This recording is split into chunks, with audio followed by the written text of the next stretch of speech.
All Departments is sponsored by the White Bear Micro Pub on Southbourne Grove, the perfect pre- and post-game venue to chat about the game and only a 25-minute walk to the ground, or there's a bus stop right outside. Wear your AFCB shirt on any match day and receive 30p off each pint. Check out www.thewhitebear.co.uk. Here come the cherries and we're heading for the top of the tree. Bournemouth is a team that's going to show Division 3. Here come the leaders and the scorers at the fourth Saturday, showing how to win the Southern way. So we sing, come on Bournemouth, come on Bournemouth. While you're out there winning, hear the shouting and the singing. We sing, come on Bournemouth, come on Bournemouth. Here come the Cherries, here come the Cherries. Here come the Cherries, number one.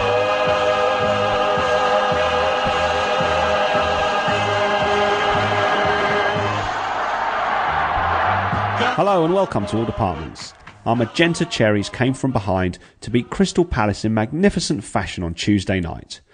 Here to report back on another successful sojourn to the nation's busy capital is Robbie Sargent. Robbie, how are you?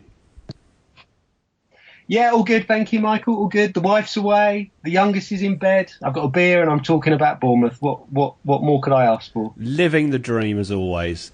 I didn't go last night, but it sounded like quite a tight game. Obviously, we shaded it in the end, and we hung on for what appears to be a priceless 3 points, didn't we? Yeah, fantastic. We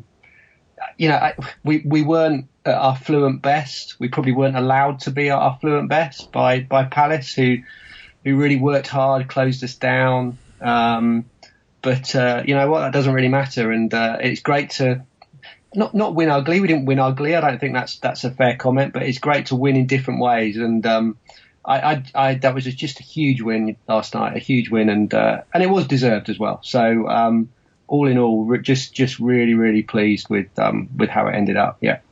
Yeah, fantastic start to February, which isn't always our best month. Now, I think most of us could have named the starting 11, barring any last-minute developments. Obviously, it's completely different to the Cup team, but only one change from the team that finished the last league game, and that was Matt Ritchie came in for Junior Stanislas, and so Ritchie and Pugh back on the wings as of old, and we didn't see Tommy Elphick or everybody's best friend Royce Wiggins appear on the bench. I don't think Wiggins' paperwork went through on time. I'm looking forward to the day, it could be on Sunday, when he comes out to warm up from the bench and the kind of reception he gets.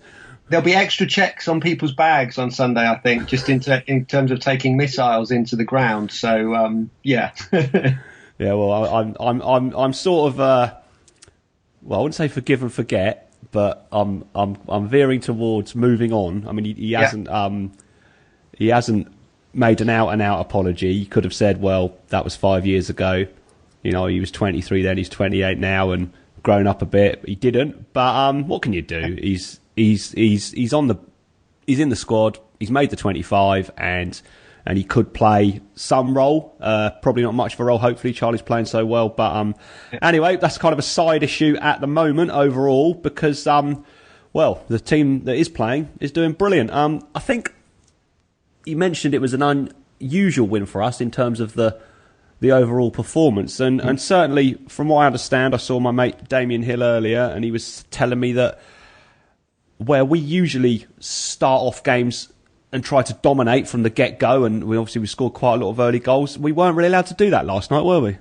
No, it's funny actually. The first note I've written down here is Palace started well. I thought right from the kickoff they harried, they put us under pressure, they wanted to be in control of the ball, and and even when we did have the ball, they put us under a lot of pressure, and they forced I think an early corner, or certainly had an early effort as well.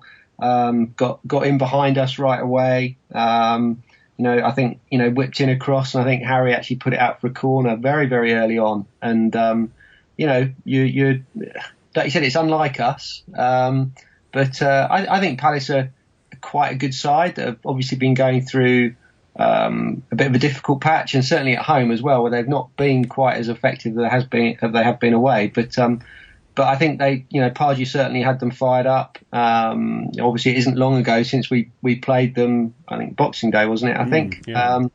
And so, maybe he knew. Pardew, I think, was quite impressed with us on that day and about the way we worked, and he commented publicly on. I think he said, Bournemouth just never stop. They're relentless, I think was the word he used at the time. And I think he'd obviously got into his players right. We need to match them, and they were right from the first whistle. They were right at it, to be fair. And I think something that may crop us to have this conversation. They're just quite lightweight up front, and I think Fraser Campbell hasn't scored a goal in a year or something like that, and it sort of showed. And for all their efforts during the game, they had a couple of opportunities, but they just looked a bit lightweight. But they certainly came out all guns blazing and had a right go at us from the first whistle, I think. Yeah, it's strange. I mean, Palace are a decent side. They're not going to have any problems staying up, and they're still, certainly the fans appear to be still clinging on to the possibility of Europe, which could be a possibility if they strung a few results together. I think we played them at a good time last night. But yeah, their star players, as it were, have not really been performing, or certainly not when it matters, in terms of goal scoring. And even players like Zaha, who I know featured quite heavily in the gripes from Bournemouth fans, both during and after the game last night. I read that when he assisted their goal, which we'll come on to in a minute, it was only his second assist for Palace in 68 starts. I don't know if that's since he came back, because he was away at Man United and Cardiff or somewhere. And I was quite surprised by that. So although they're doing a lot of things right, they don't seem to have that cutting edge, do they? No, I mean, I quite like Zaha as a footballer. I think he's quite tricky. He's quick. He earned himself that move to Man United, although, possibly some would say that was a bit too early for him. Probably many would say that now, he's found himself back at Palace. And I actually thought he caused us problems all night. And I thought he caused Smith lots of problems all night. It was interesting. He obviously assisted with the goal. And he, any opportunities they did create came from him down the left-hand side. I thought he played well, albeit if he focused on his discipline a bit more and didn't get quite so ratty with everything going on, he might well have, produced a match-winning performance rather than just a performance that gave an assist, because he did sort of lose the plot a little bit, and that's why he got booked. And I think a couple of people have said with the language that he directed at the linesman, he could well have been sent off. I don't know. Sort of, players seem to get away with an awful lot nowadays, so maybe that would have been a bit harsh. I don't know. But I think they missed Balassi. I don't know, was Balassi playing last night? I think they might miss him. Obviously Cabaye, which I think a massive miss. Yeah, Wickham as well. I suppose I was glad when I read those two weren't playing. We seem to have had a history of good luck regarding Connor Wickham. I remember a couple of times in the Championship, he was at Sheffield Wednesday on loan. I think he was at Leeds as well. But anyway, on both occasions we were due to play them in the same season. He was injured. He couldn't play, and he was one player on those teams. I thought, we don't really want to come up against him. And the same again last night. And obviously Cabaye, who was a bit of a coup. I mean, obviously Pardew had him at Newcastle, but then he brought him back over from PSG to Selhurst Park, which is a somewhat incongruous change. And and not having those two in the team. And you mentioned, the others that were missing. We did play them at a very good time, didn't we? Well, yeah, but you still have to. It's still 11 against 11. They're an established Premier League outfit. You still have to go out there and win the game. And we might have caught them at the right time, but you know what? Lots of clubs that have played us this season have caught us at the right time without Gradle, without Wilson, without Mings. So you know what? I don't have a lot of sympathy for them in that regard. But yeah, I think Cabaye is vital to them as well, and he certainly was a big driver to their good start of the season. So I was pleased he wasn't on the pitch, and I think a lot of the Bournemouth fans that I saw on Twitter when they saw he was injured at the weekend felt that was a really important. Could be an important element to the game, the fact that he wasn't there. So, but yeah, we took advantage of that and made sure that we got the 3 points. Yeah, too right. I don't care about the other teams. Well, I mean, within reason, I don't care about their misfortunes either, because we've had plenty of that, and what goes around comes around, and you can hardly say, oh well, we're going to take it easy on you tonight, because there seems to be a couple of your bbest players missing. So yeah, maybe we'll call it a draw. I mean, obviously that's not going to be the approach, is it? So okay, so Palace were overall in charge by the sounds of things throughout most of the first half. I read that I've only seen the goals. I didn't see Match of the Day last night, so I haven't seen most of these incidents. I don't know how good a view you had of them, but we had apparently a penalty appeal when a Richie cross hit Soiree, I think that's how you say his name, on the arm. Did you have a view of that one?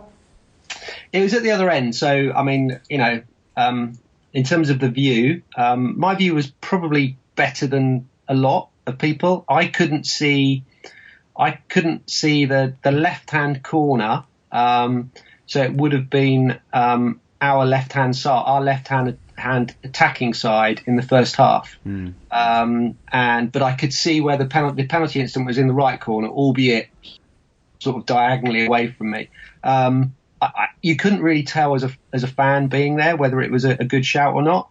I got the impression from the players at the time that they thought it was a good shout for a penalty, and I've seen the highlight today. I think it's the sort of decision you get when you're at home. It definitely hit his arm, and he was about probably 8 to 10 yards away from Richie when Richie crossed it in. So it wasn't like he was 2 yards away and couldn't do anything about it.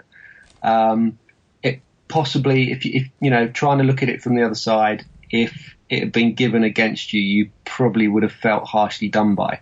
But like I said, I've seen them given, and it's the sort of thing that a referee gives to a home side. So, but at the time, didn't have a great view. It was the other side of the pitch, so didn't really worry about it too much. Albeit, you just felt that there was a bit of grievance from our players, because they were certainly claiming for it, and I think there was a couple that had a word with the ref afterwards as well. So, yeah, it was one of those that I've seen given, but can't really argue that it wasn't.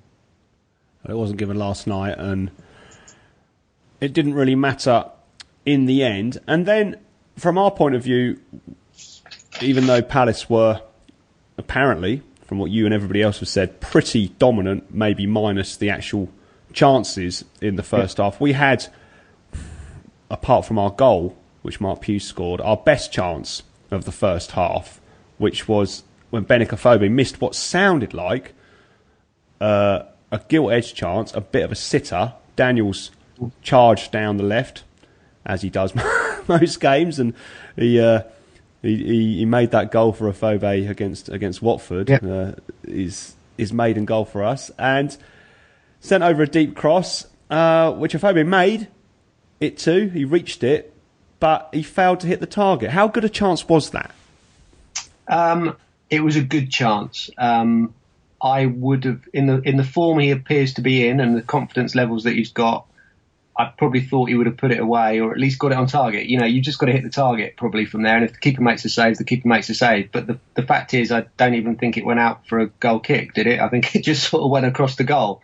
So it wasn't a great finish. To be fair to Afobe though, he started that move off himself.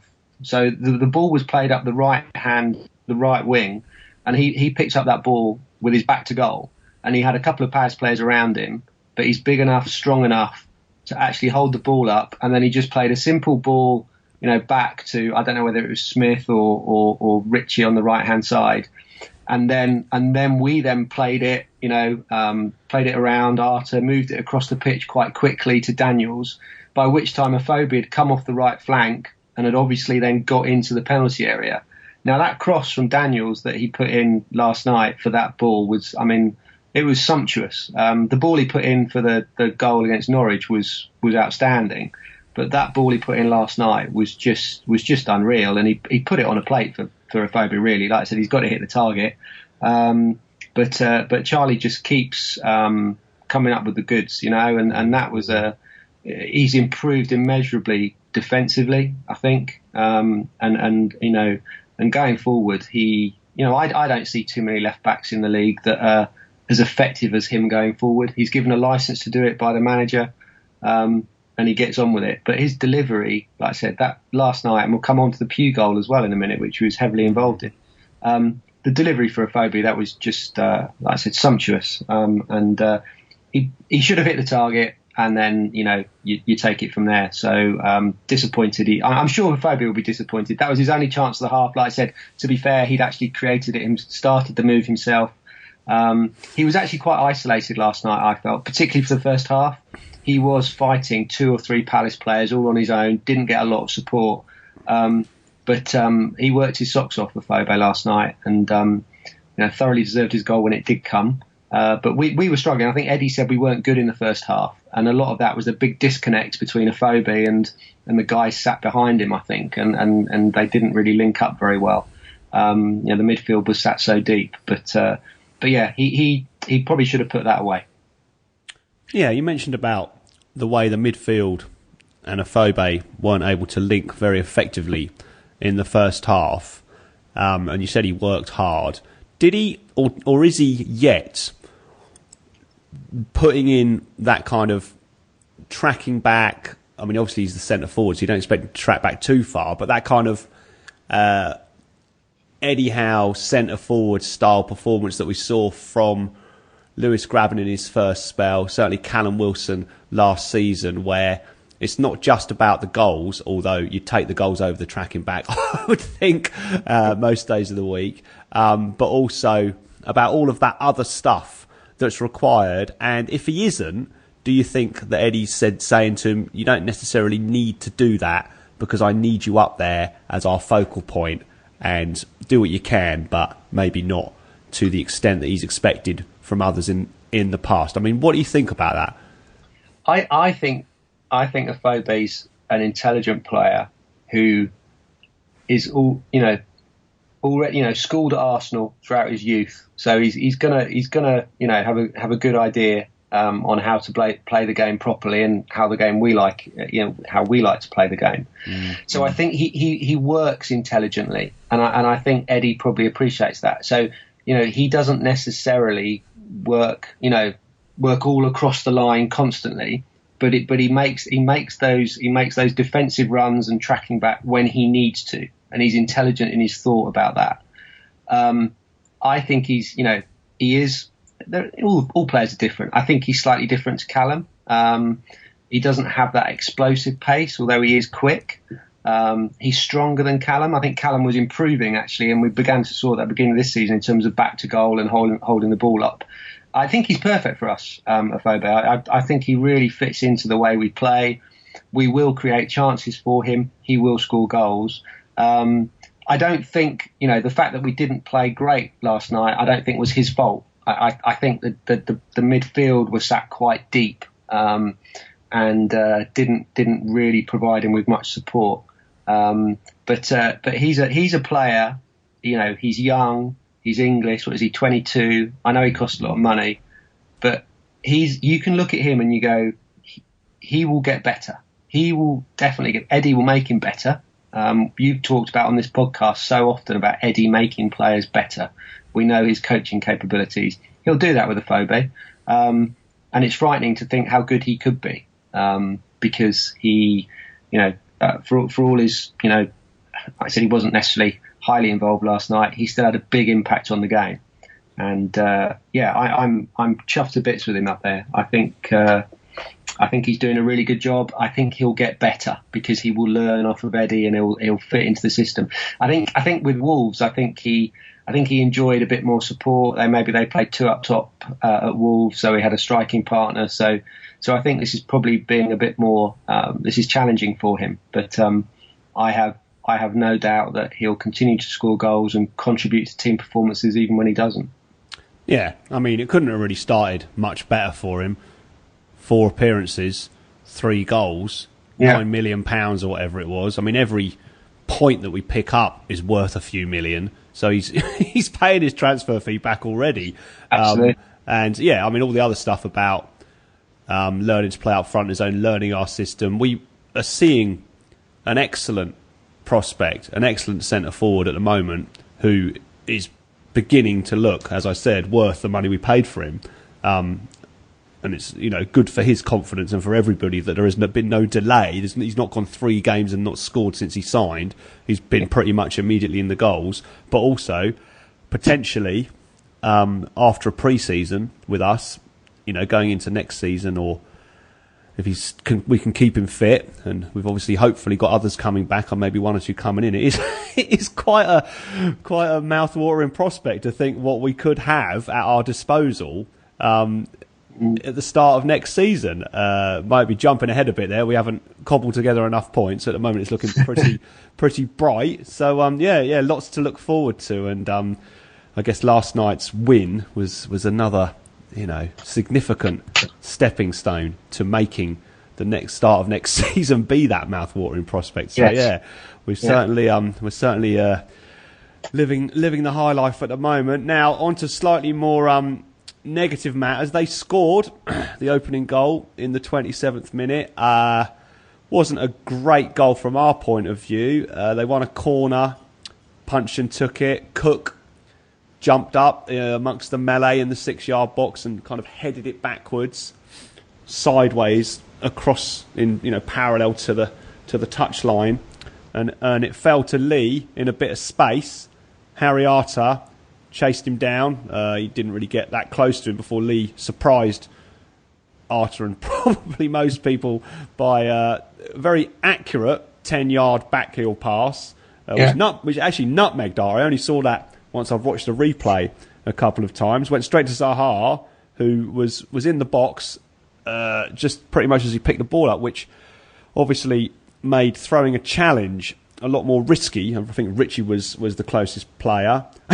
And then Zaha sent a short cross into the 6-yard box. And having watched it back a few times and kept an eye on Scott Dan, he just kind of drifted in behind about 6 of our defenders. I mean, obviously Boris was in the 6-yard box as well. And I think Simon Francis, I would say, was most culpable in terms of having to pick him up. And he's obviously been brilliant for us, you know, for a few seasons, but that wasn't his finest moment. And also,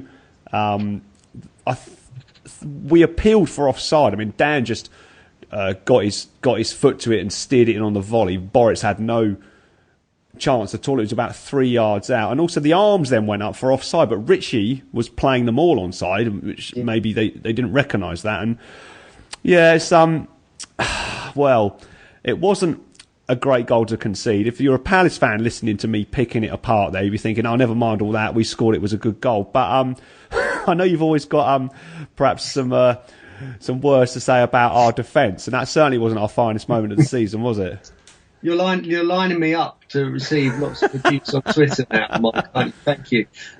What am I going to say about this? I mean, that was right in front of us, so I could see that. It was perfect. I fair play to Palace. I thought the back heel was lovely. And you know, so it caught us out a bit there, and it will catch out most, if not all, defensive, even at this level.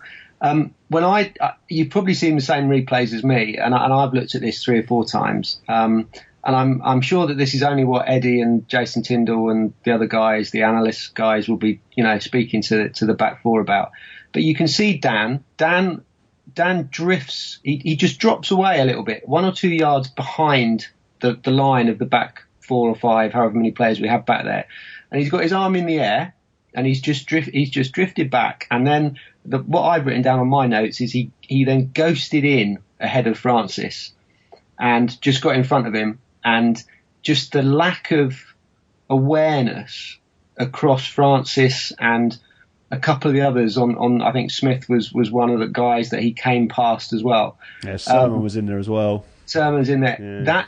That's the disappointing thing for me. Now, you know, I think we can and we should defend better. Now, I love the way we play, and I don't want us to change the way we play. And the way we play means that we have to have a certain type of defender, and that he's typically not a brutish 6'4" centre half who hoops it up the pitch, and I don't want one of those. But I don't necessarily think that the guys like Frano and Cook are sort of it sounds strange, instinctively minded from a defensive point of view. Do you know what I mean? They just switched off, and we switched off at Sunderland, and that was, I think, Sermon switched off. We let Barini go. Smith switched off, and you just get caught out, and fortunately we were good enough to overturn that. Like we were a lot of the times in the Championship, we were good enough to overturn it with good attacking football. But I just thought, oh, here we go again. I thought the defending was really poor at the time. You watch it back again, that's avoidable. Someone's got to pick him up, but it's like no one had any idea that he was coming through. And I think that's an area I just felt of the team that we really could have looked to have strengthened. And I've seen people argue over recent months, well, it's not easy to find the right sort of player to come in. Maybe Eddie doesn't want him, or he doesn't want to come here, or what have you.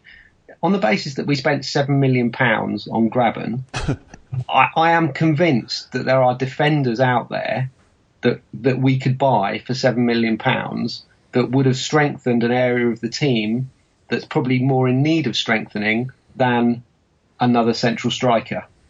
And so, that's just trying to get that balance right. And I we have about 16 wingers. We now have 4 strikers.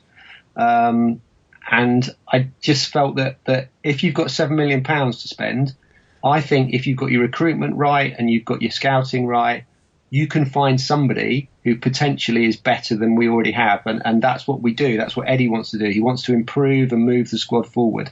Having said all that, do I actually think we've got enough this season? Yes, I do. I think we'll be all right. I'm sure we'll be okay.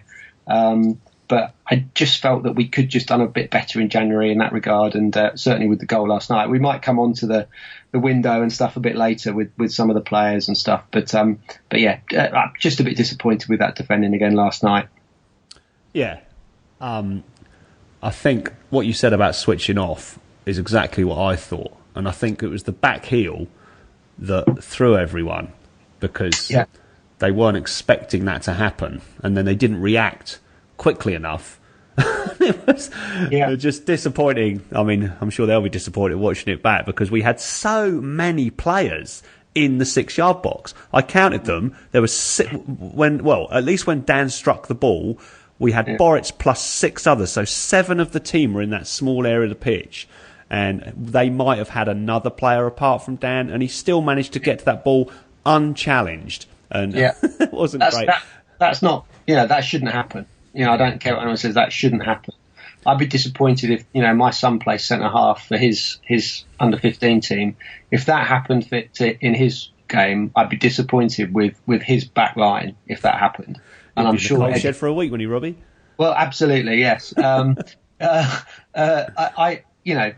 just thought we could do better. I thought Zaha's delivery was brilliant. He really zipped it in. So once Dan had got in that position, it was a great ball in. So fair play to Zaha for that, and the back heel. I thought it was really interesting after the Leicester game that we drew up there, actually having been down to 10 men, that Eddie said he wanted Leicester to have the ball because it's in transition where things become dangerous. And I think it's in transition where things become incredibly dangerous for us, because we don't have a natural sort of holding midfield player. Sermon isn't like a holding player or an enforcer or something like that. He sits there and dictates the play with his passing.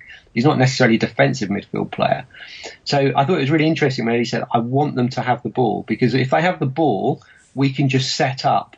Everyone knows their jobs. They know their roles. They know who they're looking out for. We can then, even though we don't have the ball, we can sort of dictate where we want Leicester to go, and they can put crosses in and we defend it from there. But when you're in transition, it's very, very difficult for everybody to defend. And I think even more so for us because of the way we play, even though we have 3 in the middle of the park. And I get frustrated when we do have 3 in the middle of the park, and yet we still seem to concede possession in between the back four and the strikers. I'm thinking, well, at least one of those midfield players should be there. So as well as looking at the back four, I sometimes I'm a bit concerned about the way the midfield operates in that regard as well. And last night, that goal, was not the traditional transition, losing it on the halfway line and then coming under the cosh. But I agree with you. I thought the surprise of the back heel, I thought everyone wasn't necessarily prepared for what their job was and what their role was. So that's the sort of thing that I think game management that we need to improve on. Just on the defence and the lack of bringing anybody in, well, with the exception of Royce Wiggins, bringing in a multi-million-pound defender, who's got Premier League pedigree. As the transfer window drew to a close, I guess over the weekend and then Monday, I started to think, well, Eddie must be overall, certainly for the remainder of this season, happy with what he's got, despite the concerns of lots of the fans. If you look at the central defensive positions, he's got Cook, Elphick, Distan, and we can say Francis as well, I think now. He also had Cargill, and as I listed them off in my head, Cargill was on that list, and he talks Bailey Cargill up a lot, and he handed him the captaincy for the game at Birmingham. He obviously thinks a lot of him as a player and thinks he can cope, and I thought he was pretty good. Not a damn with faint praise against Portsmouth, albeit they're a League Two team. That was a tough game for us, and he'll get more experience on loan at Coventry. And so Eddie's looking at that, thinking I've got potentially, now 4 central defenders, and I don't need anybody else. And although, you could list about 100 players we were linked with in the transfer window, we were never linked heavily with a defender, were we? No, and like I said, I said a couple of minutes ago, I think we've probably got enough, and I think Eddie's probably looking at it, thinking the same way. And ultimately, he's paid a lot of money to make those decisions, and over the piece, he's been proven to be right on most of those occasions. So, I was spectacularly wrong last January, as you'll remember. I was loving what Derby were doing at the time. This Tom Ince fella, he's going to pull up all trees and win them the league. I think there's a balance to be had, the sort of the scattergun approach that I say, it seems scattergun approach to what Derby did in January last year, possibly what Newcastle have done this year. They've spent a lot of money. There's some sort of balance to be had. Eddie clearly wants the right player in the right position that will enhance the side, and I completely get that. That makes it quite challenging to bring players in, where you just feel that some of the other clubs just bring players in for the sake of it. And I really wouldn't want that. That's not what we're about. And we probably couldn't afford to do that either. So I am surprised, I think, as a lot of fans are, that we haven't brought in a centre-half and or a central midfield player. Now, by all accounts, we tried everything that we could to get Cook from Leeds, and fair play to him. The lads sat down and then go, you know what? I want to stay here for now. Things might change. If he's that good, he won't be at Leeds for much longer, the way that club's run, and they're not going anywhere. So, if when the time's right, he might come to us, he might go somewhere else. So I think we were trying to get him. And if the lad just says no, there's not much you can do about that. So, I understand that. But like you say, we weren't really linked to a centre-half, where I thought that was a key area where I thought we could strengthen. We did it up front with Afobe. We needed him. Brilliant. Got him. Great. We signed another winger, albeit on loan with Iturbe, but I really just did feel that, that centre-half, central midfield player was a key area for us. And we didn't do it, but, like I said, I think we'll be all right, because I thought last night was a huge 3 points, and I think we'll have enough, and I think Eddie probably thinks the same as well. And then we'll go out in the summer, and with all the new Sky money, we could probably offer John Terry a contract for another season. Don't say that. I'm not sure I could stomach that one, but I think that's certainly true going forward. He'll be looking to address those areas. It's attracting the players. I mean, Cook, I heard it was maybe linked to his personal life, his girlfriend's at Leeds University. He probably was looking to get a bigger club in the north as opposed to one so far away, because I think, if you live up there, Bournemouth feels like another planet. So, and it's not as if we're the sort of Manchester United of the south. I mean, all in good time, obviously, but at the moment, it's hard for us to attract players unless they, I guess, for one reason or another, really want to come. And, he obviously didn't, but that could change. And we'll have more kudos and more money in the summer, so we'll be able to attract more players. And, it's all looking good at the moment, like you say. So on to what was my favourite moment of the night, which was Mark Pugh's goal. This was just wonderful in every aspect. It was the link-up, as of old, between Charlie Daniels and Mark Pugh. Daniels crossed it along the edge of the 18-yard box. Joel Ward tried to cut it out, but he missed it. And it reached Pugh kind of in the centre of the D, in a bit of space, a bit more space than Palace probably wanted to give him if they knew what he had in his locker. And then Scott Dan, who obviously scored their goal, advances to the ball, but then Pugh turned him inside out with two classic Mark Pugh, what he calls the chop turns, the second of which bought him a little bit of space to get the shot off, and I don't think Palace were expecting him to shoot. And Delaney dived, but it was too late, and the ball then found its way into the bottom corner through what was quite a large gap, actually, when I watched it back in the Palace defence. When I first saw it, I thought it had gone through a sort of tiny corridor, and it was a piece of good fortune, but there was actually quite a big gap once it went past the first defender, and then Hennessy kind of made this despairing dive, but it was right in the corner. But it was just fantastic. It was just like Pugh scoring, the way that he's come up, through the leagues of us. He's made more appearances than anybody else in the team, and the goal itself, it was just absolutely brilliant, wasn't it? Yeah, I mean, it was such a classy finish. It was just guided into the bottom corner, wasn't it? He didn't wallop it. It just was guided in, and that's a sign of a man with playing with confidence, with ability. Just fantastic, and like you said, great footwork. It's sort of one of those where I'm not. Maybe I should. Maybe I'm not. Maybe I should compare him to Johan Cruyff and the Cruyff turn. When Cruyff did it for the first time, obviously no one knew what he was going to do. So they struggled to deal with it. But then everyone knows about the Cruyff turn. But even when he did it, people still couldn't deal with it because it was that good. Well, I think people, you look at what Mark Pugh does. Mark Pugh always tries to beat players about 2 or 3 times, sometimes to his detriment, but most of the time it works. And like last night, his footwork was incredible and was actually very similar to sort of the way he manipulated the ball for the first goal against Bolton on that wonderful Monday night back in May, I think it was. April. End of April, yeah. End of April. So defenders probably know what he's going to do. They're coached now. They're showing videos of opposition players, and they couldn't stop him doing it because he does it so well.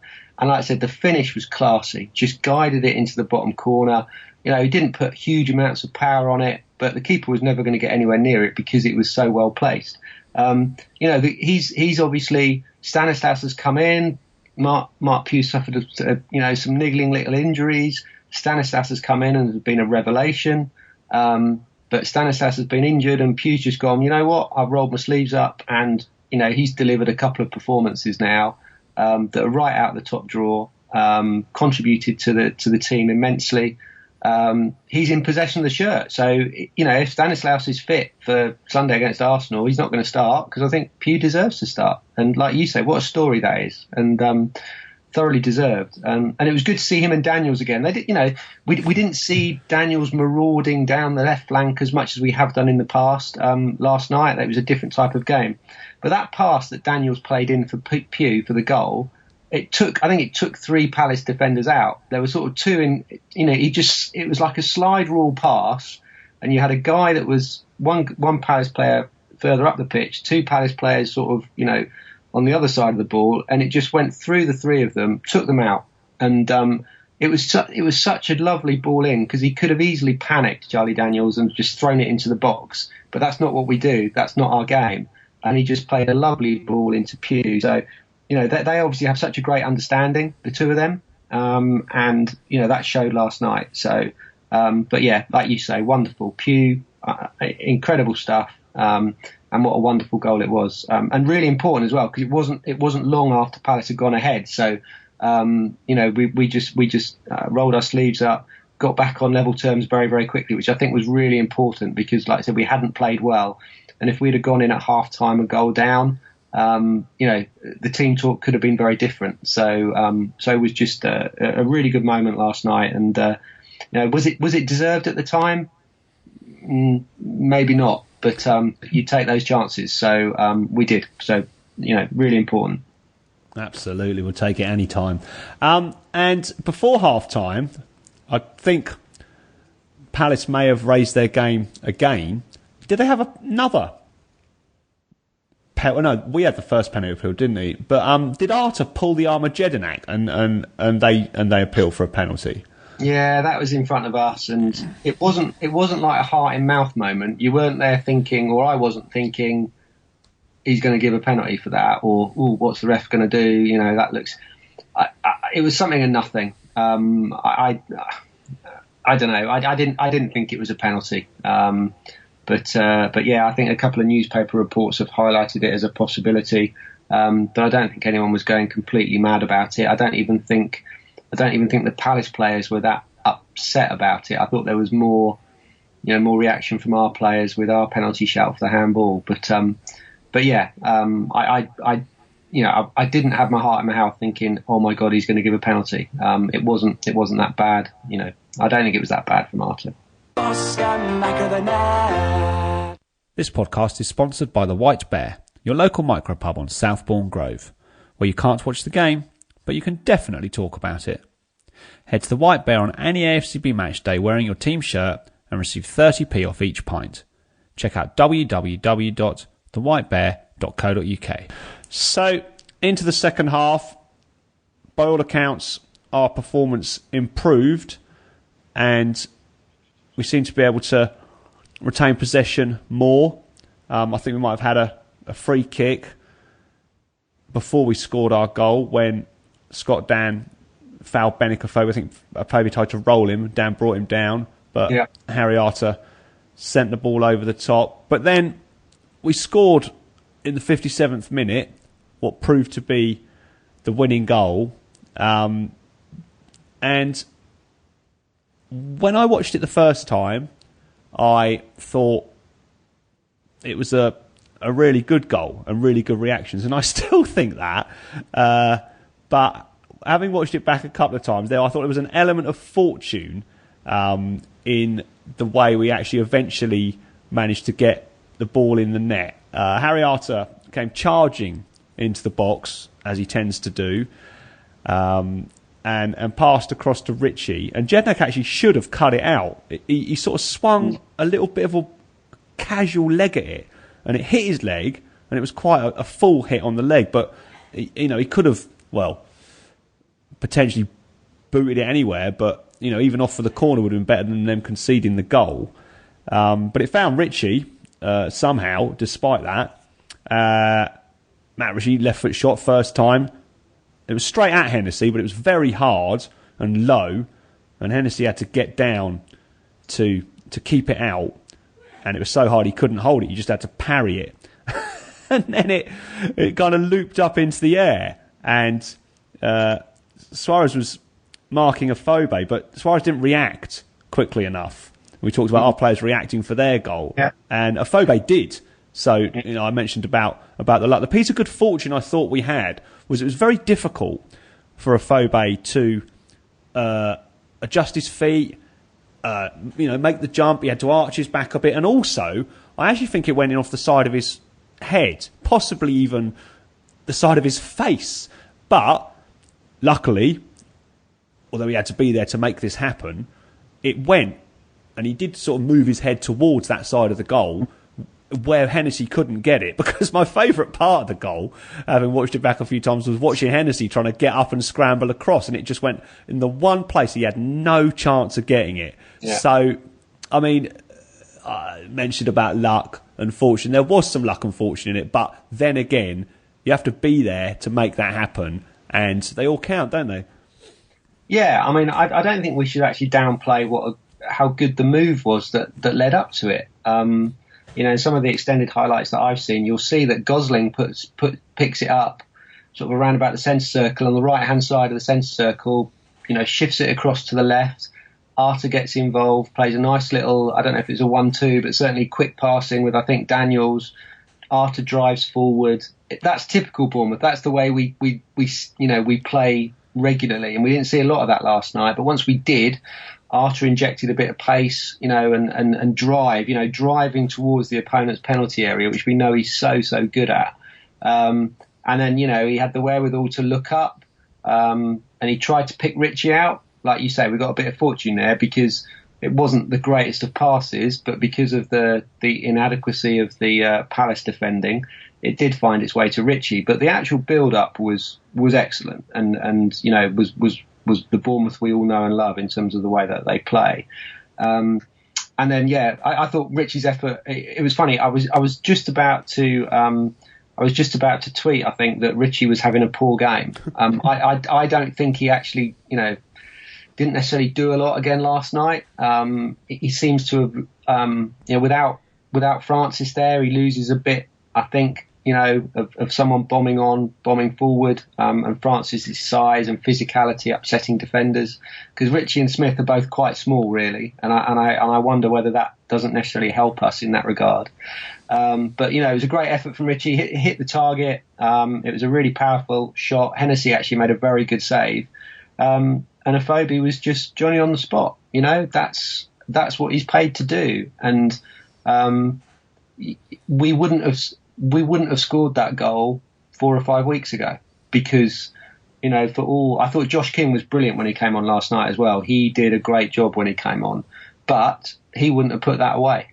I don't think, Ranty wouldn't have put it away. I don't think Grabban would have put it away. That's the difference between these players. And, we talked about the chance that Afobe missed, but he had 2 chances last night and he put 1 away.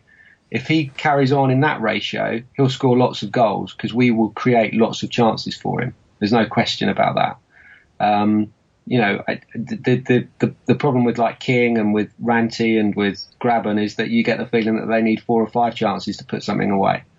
Whereas Afobe and Wilson, in a different league. So I thought it was a really good finish from Afobe.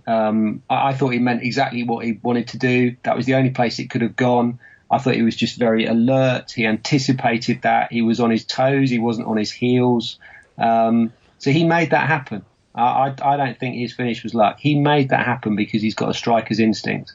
And just dropped it in the only place that Hennessy couldn't got it. So I'll put that down to good forward play. Yeah, whilst you were talking there, I was just totting up the clear-cut chances that I think Afobe has had in his 4 games. There was the 2 against West Ham, the header, and the one where he kind of left the ball behind when he was virtually clean through. Then he scored against Norwich. That was the only clear-cut chance he really had, and it wasn't an easy chance. Yeah. Against Sunderland, definitely wasn't an easy chance. Yeah. And put it in. And then 2 chances last night, he scored one of those as well. So, 6 clear-cut chances, 3 goals, 4 games. I mean, we've already discussed him in some detail, but, when you look at those stats, they stand up, don't they? And that's, very encouraging because, like you say, he probably needs no more than 2 chances to get a goal. And that's going to be good news for any team, I think, with their main striker. He's certainly our main striker at the moment. After the goal... Sorry, Mike. I was just going to say, after the highlights, did you notice Glenn Murray smiling after that goal went in? Did you notice that? There'll be a few fans that probably can't believe that he's smiling when Bournemouth scored against Crystal Palace. I noticed on one of the goals, it might have been the first one, because they showed on the very short highlights that I've seen, they show Eddie after the first goal, not jumping around as he usually does, but getting something from the bench. And it might have just been a bottle of water. And you can see Murray in the shot. My eye was drawn to him, and he wasn't smiling. But I don't know if he smiled after the second. Or maybe he was smiling because that was, maybe he wouldn't have actually got into that position. But the kind of way the goal was headed in was a Glenn Murray style goal, I thought. But I mean, it's difficult for Murray in terms of he hasn't certainly developed the relationship with the Bournemouth fans that he's had with the Crystal Palace fans. And I was reading somewhere in the week a Palace fan was saying he hopes he comes on, or almost wishes that he would score. They love him that much. Obviously not quite wanting him to score. And so he didn't get on the pitch last night. I don't know how much more game time he's going to get, the way things are at the moment. But I think, much like Boris, although Boris has certainly gone up in everyone's estimation recently, Murray has a kind of a way about him. Maybe it's the body language. It's hard to really say that seems to, I don't know, rub the Bournemouth fans up the wrong way, or a lot of them. But I think he's probably not given enough credit for what he can do, even though it isn't always that spectacular. And he wasn't bought. He wasn't bought to play the role that he'd been asked to play. He was bought to play probably alongside Wilson, yeah. And so you still have the pace up front of Wilson, and you have Murray dropping back more into a Kermagant type role. I think that's what he was bought to do. He will just struggle up front on his own, and the reason I don't think he'll get a lot of game time is because Afobe will come off and Josh King will come on, because they're similar sorts of players. They continue to stretch defences with their pace, and the defenders will be worried about their pace as well. And we've seen Josh King come on in leaps and bounds, and so I just think Murray's a victim of the way that we've changed to go to 3 to midfield with only one up front. And I can't see him getting a lot of game time, because even with one up front, I think there's now options ahead of him. Grabban will be ahead of him. I know Grabban came on sort of wide on last night, but I think Grabban will be ahead of him up front because of the way that he plays. So I think he's been a bit unfortunate in that regard. And so when he's being asked to play that role, I don't think he's looked very good playing that role. And others have probably voiced their opinion much more strongly than I have there. But yeah, I don't think he'll get a lot of game time. But yeah, like I said, he had a wry smile on his face when that ball hit the back of the net. So after all the comments that were made after him, warming up with all the Palace players on Boxing Day, and laughing and joking with them and everything, I think that was all a bit nonsense, and fair enough. But it made me smile when I saw him smiling after we went 2-1 up. That was all. Yeah, he's definitely been a victim of circumstance. Like you said, when we signed him, Wilson was our main guy, and he was going to come in as the second striker, and we were looking, well, we don't know what was in the manager's thoughts, but if he signed him for $3 million, you sort of think, well, he's going to be playing two up front, and Murray's going to be playing the deeper of those two roles, and not the main goal scorer either. But it kind of all just collapsed when Wilson got injured and everybody else seemed to be getting injured, and we had to find another way to play, and we needed some pace in the team. Speaking of forwards, after we scored, it sounded like our backs were against the wall a bit, but Pardew brought Adebayor on. When they signed him, I was filled with just a little bit of dread. And it was only subsequently I learned that he scored on every single other one of his debuts. Yeah.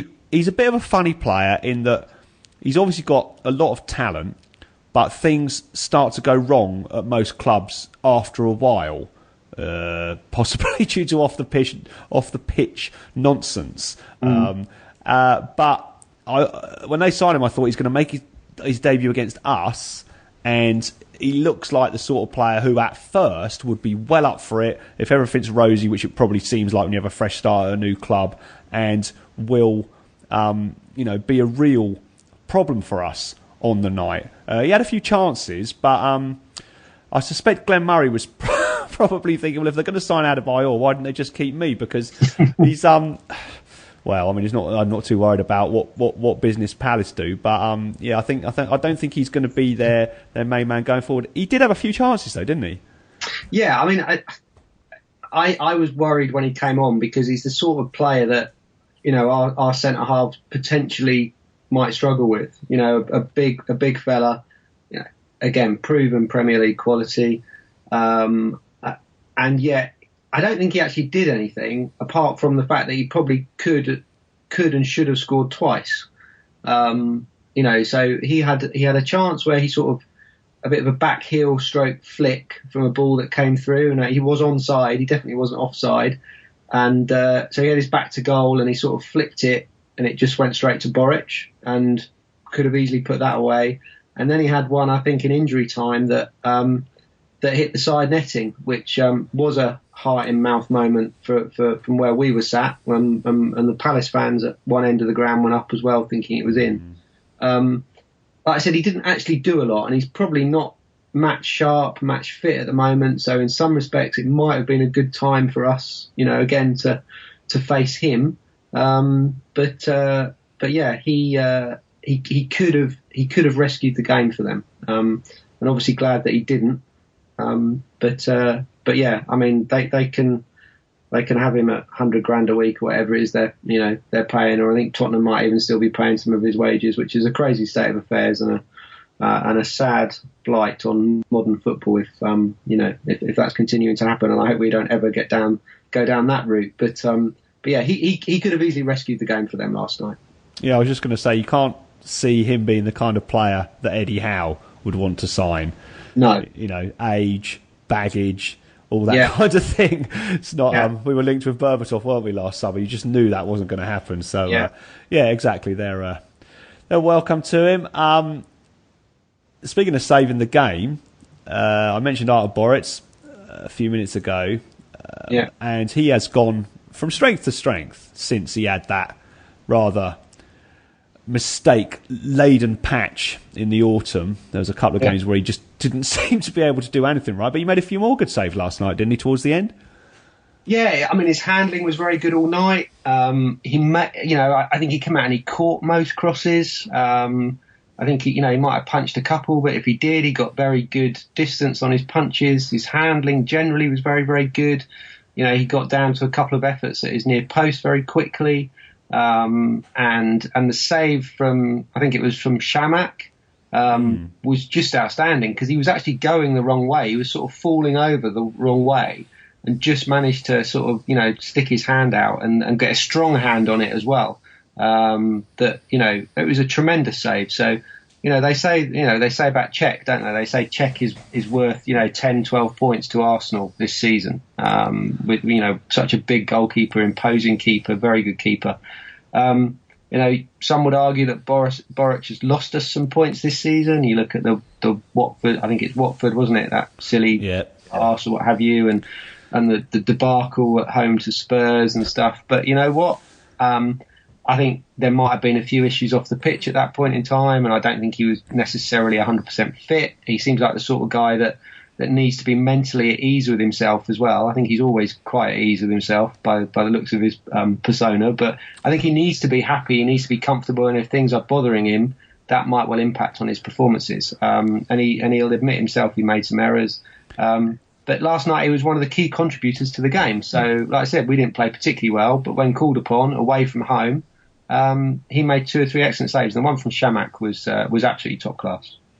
Yeah, we don't really know what went on with Boruc during that spell. And like you said, you sort of get a feeling with him, there's always potential for off-the-pitch stuff to be having an impact. But I think that with very little insight into what actually occurred during that period, it's probably testament to Eddie Howe, again, the way that he managed him through that and didn't...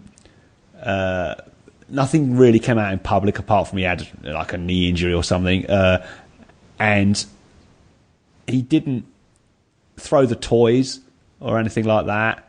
And I think Eddie wanted him back in the team because he knew that he was his most talented goalkeeper and certainly somebody who commanded his box, and like you said, when he's confident, which would probably be most of the time, that confidence exudes itself to the back four and so forth.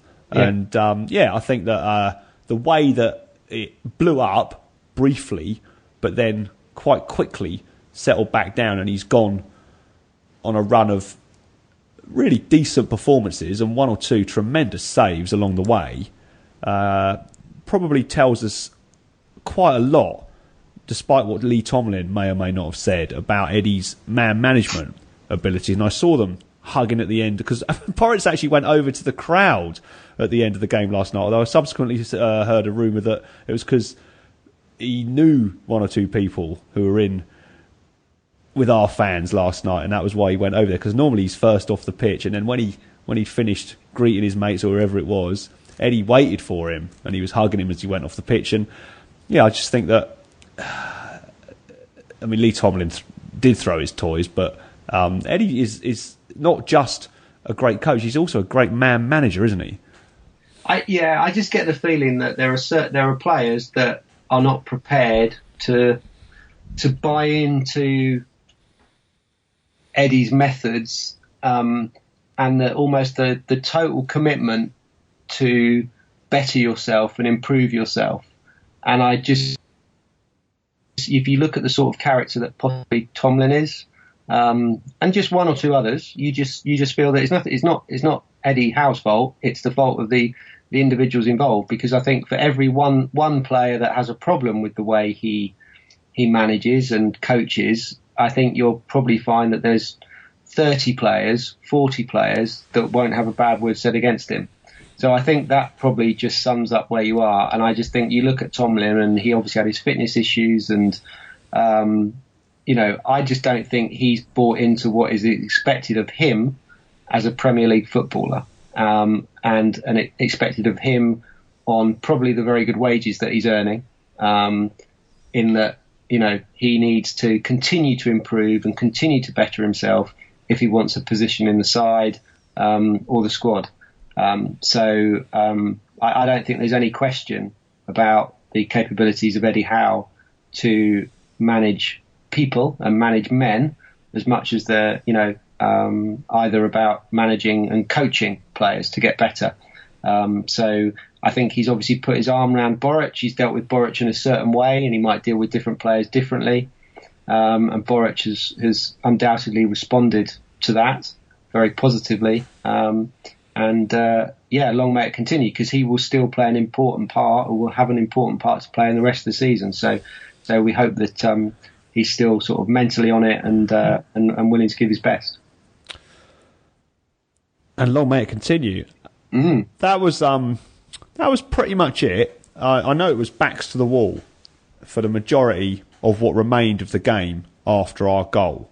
And in fact, when I played football last night, in fact, one of the reasons I played was to take my mind off our game, because I couldn't bring myself to listen to it on the radio or anything like that. But I got back in the car and it was 2-1. There was 4 minutes of injury time. I heard Chris Temple say 4 minutes of injury time. I had to turn the radio off, drive for 5 minutes, and then turn the radio on, and we'd actually won. I saw the pitch cam thing today, and it was quite a close-up one of the players going over to the fans. And I just wanted to mention that, because we've seen that time and again. I mean, there's been lots of occasions, away games in particular, where we've recorded what, for us, are famous victories in the progress that we've made, and we always see that entire staff come off the bench. And I mean, at Portsmouth, it looked like there was about 50 people coming over. I was really surprised how many dark jackets emerged and started walking over. I thought he'd brought the rest of the first team with him. I wasn't quite sure who was who. But when we played Leicester, on one of the post-match interviews with Eddie Howe, a journalist said, "I haven't seen you play away from home before, and do you always do that every week, go over to the fans?" And I never really gave it any thought until then, that maybe the other teams don't do it. And, it does mean a lot, because you really feel that sense of the players are grateful for what everybody's done. And there's only so much the players can do. They're unlikely to offer us a lift home or anything like that. But, that little thing, I mean, the performance aside, obviously, it goes a long way, doesn't it? And it really is a significant factor in it's difficult to tell, because when you support club you see it through different eyes, but in what feels like a kind of really important bond between the fans and the players. There was 2,800 of us there last night. That's astonishing. That I thought the initial allocation was 1,500, and then they would sell more if they had more responses. And I'd sort of heard rumours, a week or two back that we were struggling to get up to 2,000. And I say struggling, that's still incredible. And to actually have 2,800, I know it's South London, but it's a nightmare to get to. If you want to drive, you've got to park miles away from the stadium. Even, I was coming in from London, and Victoria to Selhurst Park, or, to one of the stations around, it felt like I'd ended up in Hampshire because it was a stopping train that stopped everywhere. It's a nightmare to get to. We took 2,800 people there last night, which is like 25% of our home support. More than that. It's astonishing. And it's been like that all season. And I honestly think that the players are astonished themselves as well. There's no getting around it. We're a small club. We have a small fan base, and we're proud of that. And we're proud of where we've come from and who we are and what we are. But there was I still can't quite believe it. 2,800 there last night. And, I've seen some Palace fans on Twitter saying about the support was excellent from us. And most clubs have done that as well. And I honestly think you're right. You're absolutely right. I think the players really appreciate it. I think Eddie really appreciates it as well. And he tells the players that it's important. But I think the players are doing it off their own back now. They're not doing it because Eddie tells them to do it after every game. They're doing it because they recognise the support that we are giving. People are spending their hard-earned cash to go and watch this team play because they're enjoying watching them play, but to give them all the support that they can. And again, it wasn't just the fact that 2,800 people turned up last night. You had, 2,800 people turning up and singing their hearts out for the club last night, and which included Ian Cox as well. I saw that, yeah. You saw that. So I didn't actually see him at the ground, but I've seen some photos afterwards. So he was there as well. So that was good to see.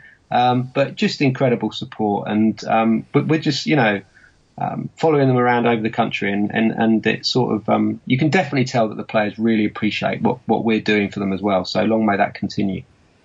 Yeah, it's been another incredible, to use Jeff Mostyn's favourite word, season, and we're on 28 points now. It's the start of February. There's 14 games left, and when you look at it like that, which I probably didn't until after last night's win, and you think, we can cobble together another 12 points plus. We've got every chance now, despite everything that's happened to us this year, of staying in the division, haven't we? Yeah, I think so. It would be a fantastic achievement, and I think we do have every chance. I'm looking at Newcastle are one down at the moment, so it would be good if that stayed the same way. And it would be a fantastic achievement. Lots of people are saying, Bournemouth throwing money at it, but if you actually look at the money that we spent, I think we're second or third from bottom in the table in terms of the money spent. Not just in January, but over the summer as well. So we're not spending lots of money, and we're doing it. We're spending money in the right way, reasonably considered, I think, in terms of what we're doing. I think the Iturbe signing, if we have to make that if we do make that signing permanent, it's because we've stayed up. So, as ridiculous as it seems, the quoted figure of 16 million is not an irrelevant figure. It's not an irrelevant sum, but on the basis that we're picking up like 100 million a season or whatever it is from next season, it does become almost irrelevant. So I just think we're doing things the right way, and we have every chance. We've got a horrendous run in, as I think we know, but the difference now is, Michael, whoever we play, whatever game we go into now, I think we can get something out of it. Probably September and October, I was going to City thinking we're going to get hammered here. We're going to really struggle, which we did.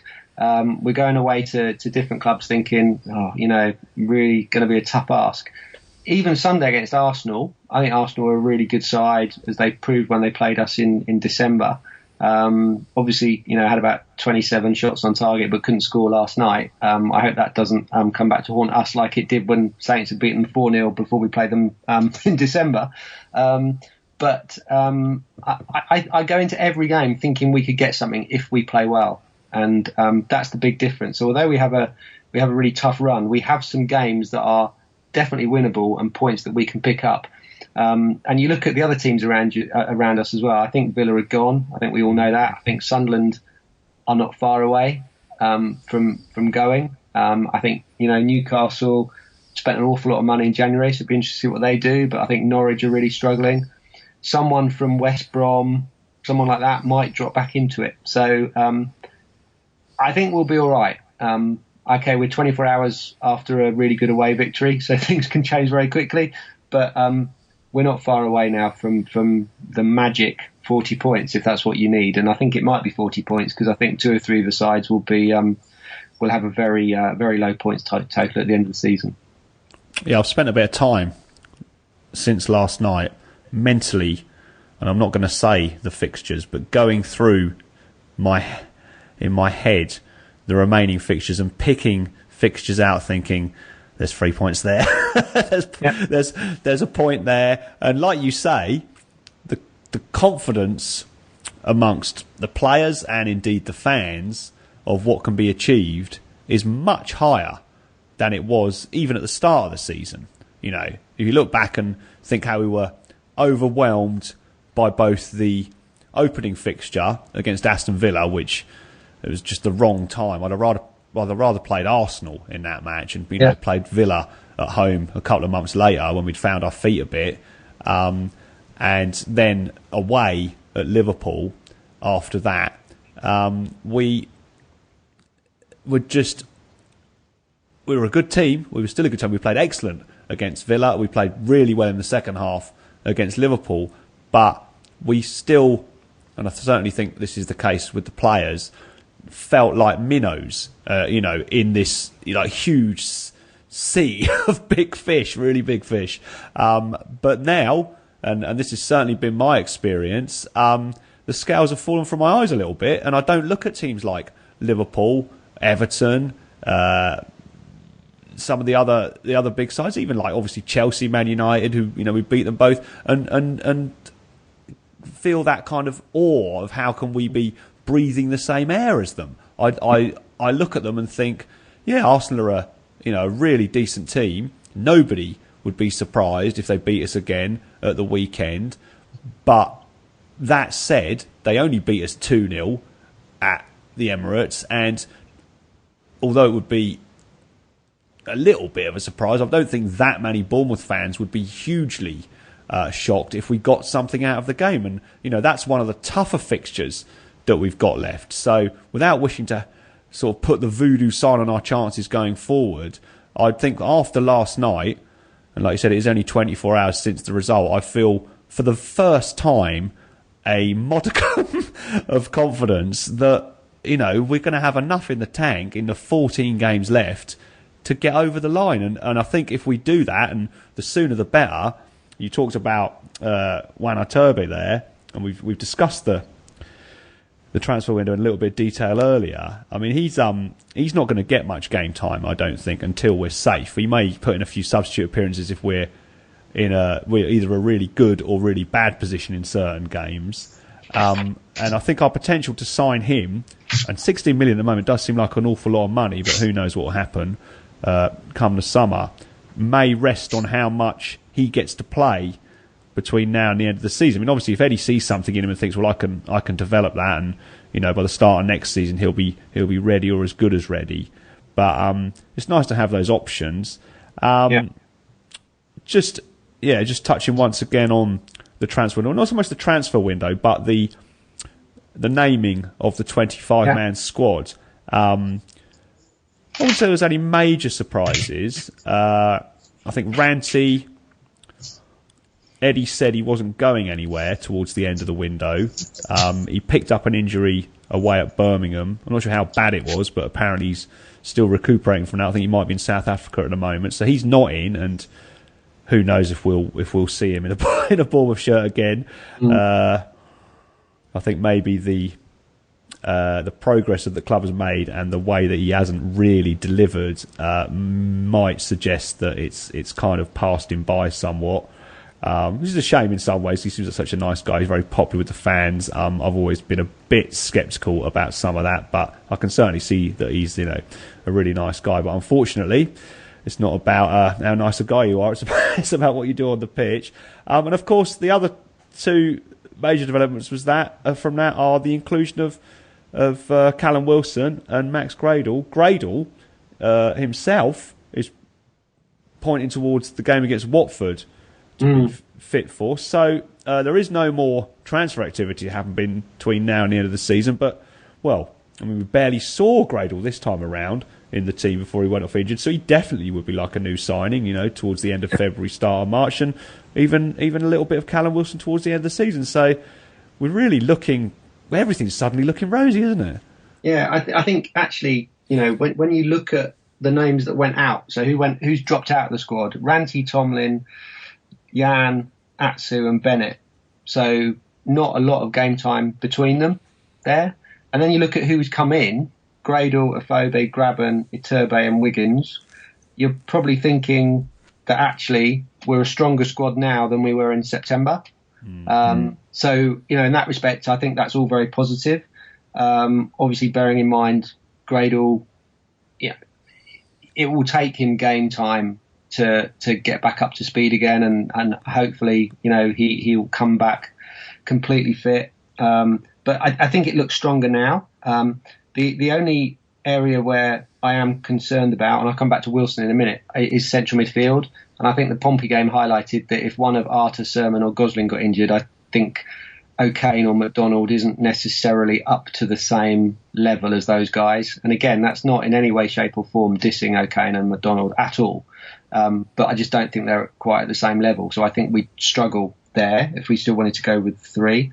I think Wilson, it was a surprise to him being named in the squad. I'm wondering whether that is a great bit of man management from Eddie just to give him a psychological boost. I imagine he's not going to be fit for, until the last one or two games of the season, potentially the FA Cup final as well. Although I shouldn't really talk about that. But, I can't see him really being fit, but it might be a masterstroke to say, dangling a carrot in front of him. Carry on, keep positive, keep thinking positively about your rehabilitation. It's going well. And then,